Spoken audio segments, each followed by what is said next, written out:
What's up, YouTube? This is your boy Thomas back again with another rendition of Truth Be Told. Man, we got a lot to unpack this week. Is it not crazy that Biden picked Kamala Harris to be his VP? I'm sorry, it's just, oh my god, it's hilarious.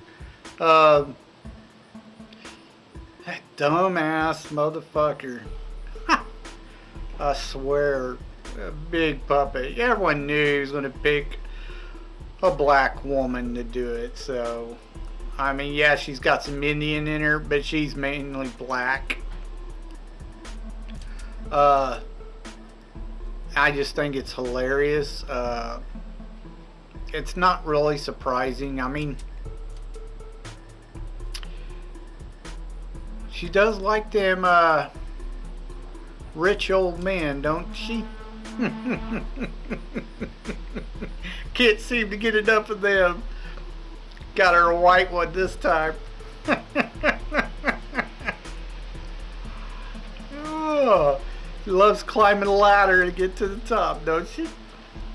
But yeah, it's a joke. I mean, she's hurt the black community more than anyone, yet they pick her to be the VP. Oh my god. Oh my gosh, the left and the Democrats, they're insane. They're ridiculous. They have literally some mental problems. I mean, if they cannot see what the hell is wrong with all this, it's just dumb, stupid, but whatever. That's not really what I wanted to talk about, mainly anyway. I did see something about a good old Shilo-LaBeouf. He's trying to go for the new Iceman for the MCU universe. Apparently, they're going to reboot the whole X-Men thing and call it The Mutants. God, give me a fucking break. It's always been X-Men. Get off your high horses and get it right. But anyway, I'm sorry, but he cannot play that part. He doesn't fit the part at all. But yeah, I heard all about that. That's just, come on. This guy's like got rage hormones like a motherfucker. Come on. What else did I see? I saw that they're making another comedy remake of a classic comedy called 3 Men and a Baby. You remember that fucking movie from the like late 80s, early 90s? Yeah, them dumbasses are going to try to remake that movie. The movie was good. We don't need a remake of it. I mean, you know, there's certain comedies I don't think we need a remake on. Comedy is a genre that we shouldn't be remaking movies for. That's just dumb. I mean, come on. How many times have they tried with comedies? Well, mainly it's always comedies that fail the worst, to be honest. I mean, Arthur. They remade Arthur. They remade The Pink Panther. They remade What Women Want with What Men Want. They remade Overboard. You know what I'm saying? The list just goes on and on and on. And they just cannot do it with comedies. It doesn't work. Stop. Just stop. You're killing these amazing comedies with these retarded ass remakes. Nobody asked for them. Nobody wants them. The only reason why you're remaking it is because you're being fucking lazy. You think, oh, that name's going to bring people in to watch the movie, and it might bring in a few, just to see how stupid and lame it is. These shit needs to stop. You know, certain movies should not be rebooted or remade. Just period. Let's see, what else? Apparently they went ahead and did the they've gone and brought back and redone Saved by the Bell, which I don't fucking know why. It was a really retarded ass show. It was for like little teeny boppers, and that's where its popularity ended. Nobody else liked this fucking show. It was dumb. And they went and did a version where now it's their kids. And now this is... Stop! Stop! The show was dumb. We don't need another one. What was the other one I saw that... Oh, apparently they did a different version of The Fresh Prince of Bel-Air. It's coming out. And Will Smith is going ahead and helping out with this project, which makes no sense. Because it's literally not The Fresh Prince of Bel-Air. The story is similar, but the mood and the atmosphere is completely different. They're not making it a comedy. They're making it like a dark drama, you know, like they're going all serious with it, which is dumb. That's the worst idea they could have fucking come up with. Oh my god, these fucking idiots in Hollywood anymore are just fucking flat out retarded. They come up with some of the dumbest, lazy ass writing there is. It's just stupid. Stop with the fucking reboots and remakes. You don't need to do it every fucking couple of years or so. It's gotten old. Just stop doing that shit. Ugh. Anyways, that's pretty much all I wanted to mention for the news this round. Hollywood has gotten really lazy lately, and everyone's getting tired of the remakes and reboots because for quite a while now, they have not been able to do them right. They keep fucking them up with all the politics and shit they throw in it. It doesn't work. Anyways, that's all I have to say on that. It needs the remakes, the reboots. They need to stop, at least for a while, anyway. I mean, how many versions of Batman are we going to get? Every time you turn around, they're doing another Batman and a completely different story. I mean, come on, stop.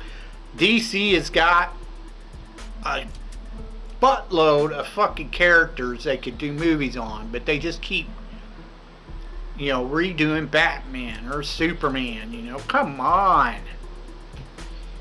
Don't even get me started on Jason Momoa's horrible rendition of Aquaman. Ugh. And Ezra Miller should not be playing fucking Flash. I don't fucking care. He's terrible. Terrible dude. Look up Ezra Miller and look what he is. He's a fucking piece of shit trash actor. He sucks. Anyways, moving on. That's all I have for you as far as news goes. Alright, movie-holics, let's get on your B-movie reviews. This week is Horror Week.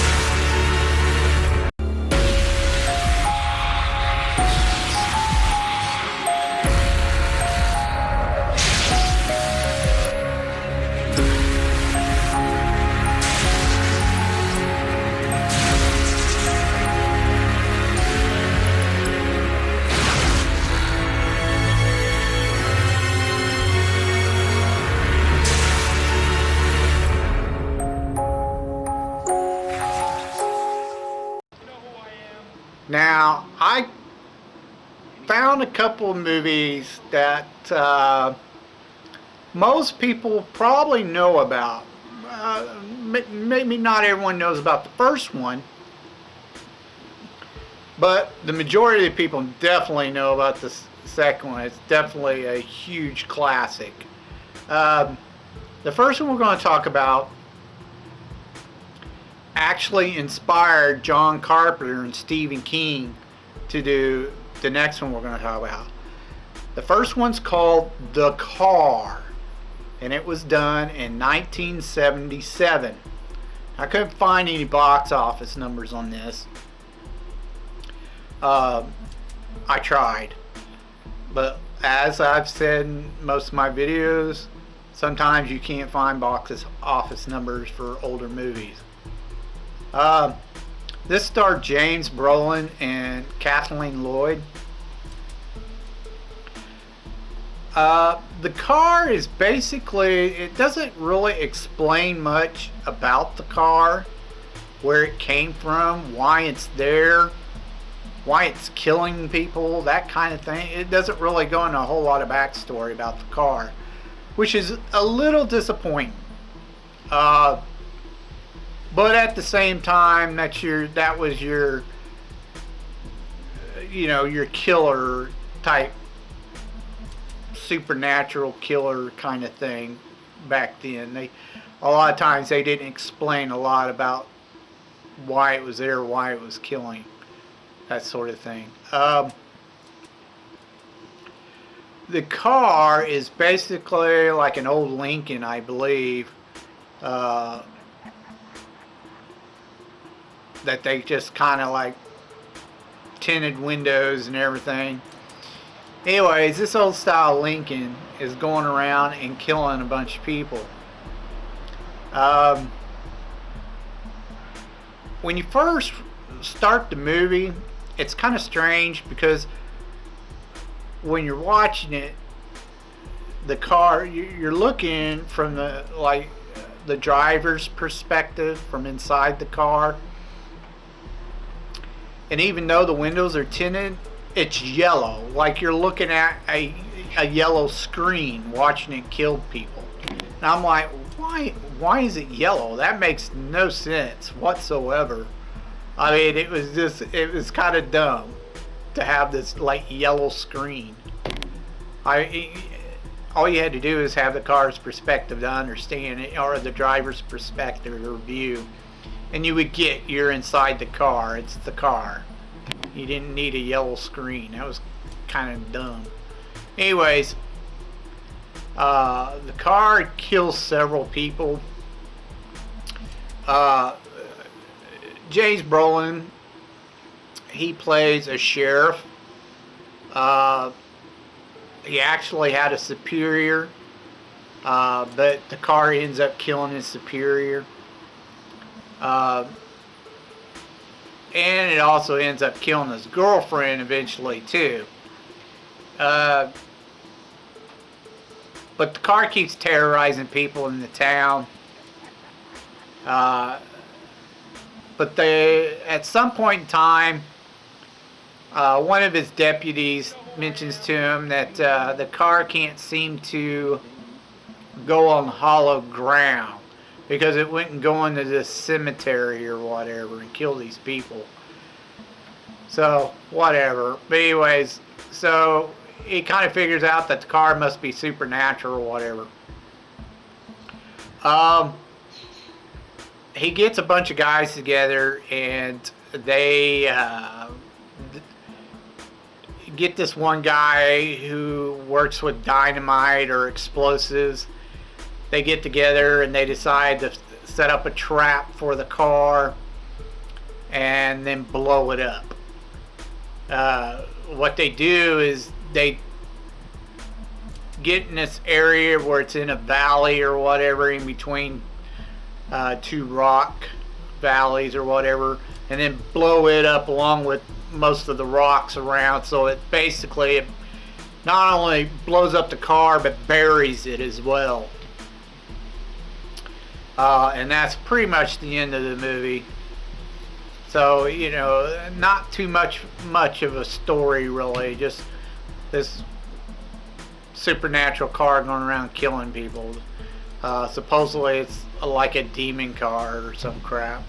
The movie was actually not that bad, besides the simple fact that don't explain anything about the car. It was alright, especially for a 70s flick, a horror flick at that. It's decent enough. As far as story goes, I give it a 2 simply for the fact, on a scale of 1 to 5, I give it a 2 simply for the fact it doesn't explain anything about the car. That kind of was disappointing. But other than that, the story was okay. There wasn't really any special effects, maybe a couple stunts or something. I give that a 2 as well, because it wasn't really all that spectacular. The acting was decent enough. I give that a 3. The acting wasn't bad. And as far as overall, I'd give this movie probably a 3. It was kind of cheesy, campy fun for a horror flick. Not bad. So if you're into that kind of thing, go ahead and check it out. A thumbs up and a thumbs down. It was alright. It was decent.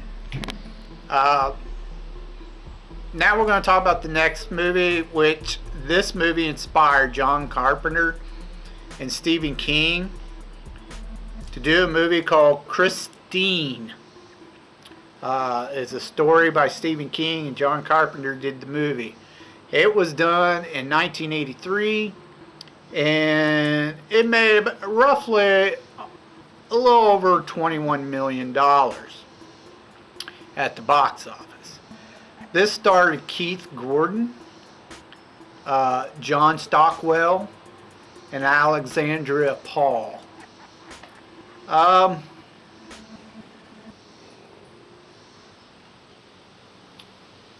Basically, the whole story is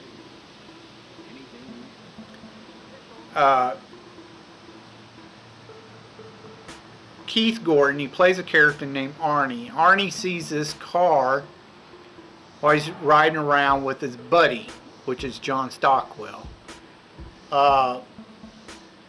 He sees this old beat up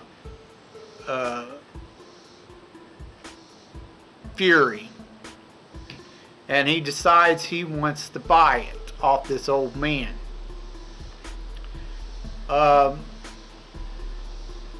And the old man gives it to him for a few $100s or whatever. So he buys it off this old man. And basically what happens is he spends all his time working on this car. He ends up getting with this girl who's new to the school. She's a new girl that everyone's interested in. Well, he ends up getting with her, even though he's basically a nerd. You know, he gets you got some bullies who pick on him at the school and everything. His buddy John is kind of like a jock. He's also his best friend. He kind of protects him, but once he gets the car and he starts working on it all the time, he gets with this new girl. He starts changing. His appearance changes. He gets rid of the glasses, that kind of thing. And he starts talking more like a guy from the 50s or 60s. Eventually gets the car completely fixed, and then the bullies go and destroy the car, and then all of a sudden the car's going around killing all the bullies.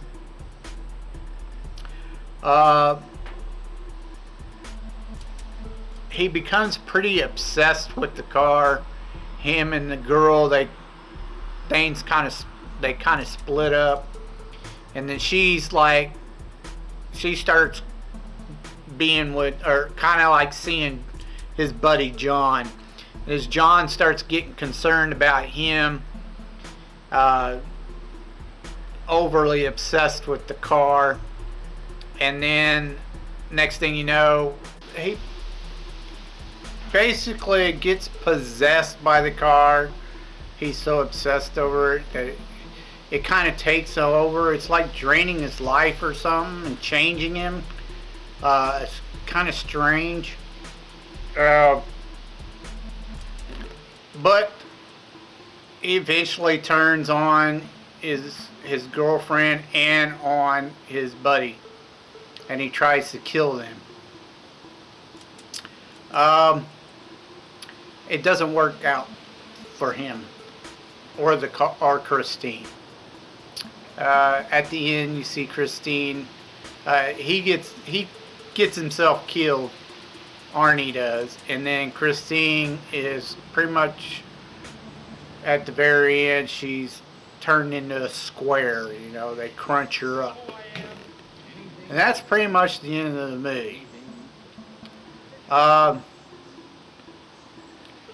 As far as acting wise goes with this movie, on a scale of 1 to 5, I give it a 3. It was decent. Wasn't the greatest, but it was decent acting. Let's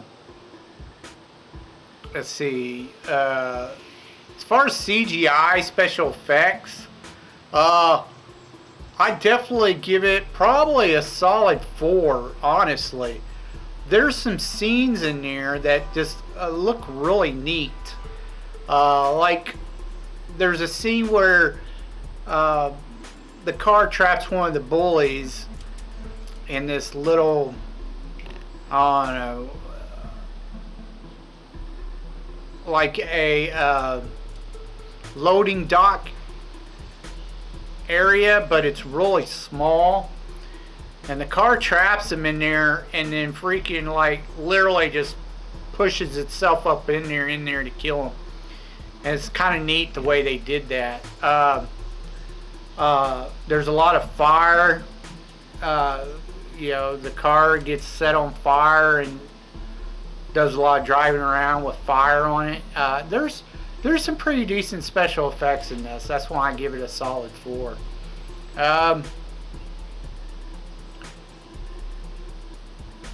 As far as the story goes, the story was actually not bad. You learn a lot more about the past history of Christine, you know, her previous owner, which if they ever really wanted to do a sequel, they could actually just do a pre-equal, actually.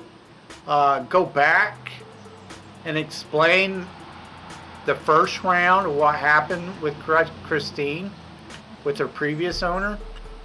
Now, it literally does not explain why the car is supernatural. Like, where did the car actually come from? It didn't just come from the factory. Something had to make it supernatural. That was never explained. Which, as far as the story-wise goes, it didn't really need to be in there at that time. If they ever do a prequel of this movie or something like that, then I would expect them to explain a little bit more of why the car is kind of sentient, I guess you would say. Why is it supernatural? Other than that, the story was really decent, so I give it a solid 4. This movie is a cult classic, horror cult classic. That's why most people know about it. And plus, you know, you got a deadly combination of Stephen King and John Carpenter. I mean, come on, 2 kings of horror. I definitely give this movie 2 thumbs up. I highly recommend it. I give it, overall, it's definitely a solid 4. overall. Definitely a movie to watch. Check it out if you're into really good horror classics. Um, Anyways, that's all I have for you this week. If you have any thoughts on what I talked about earlier in this video, please leave them down in the comment section down below. And if you have any suggestions, some classic movies that were really good that I might have missed and never heard of, go ahead and leave that in the comments down below too, and I will get around to reviewing it as soon as I can. That's it. I told you you'd be told the truth, and you just been told.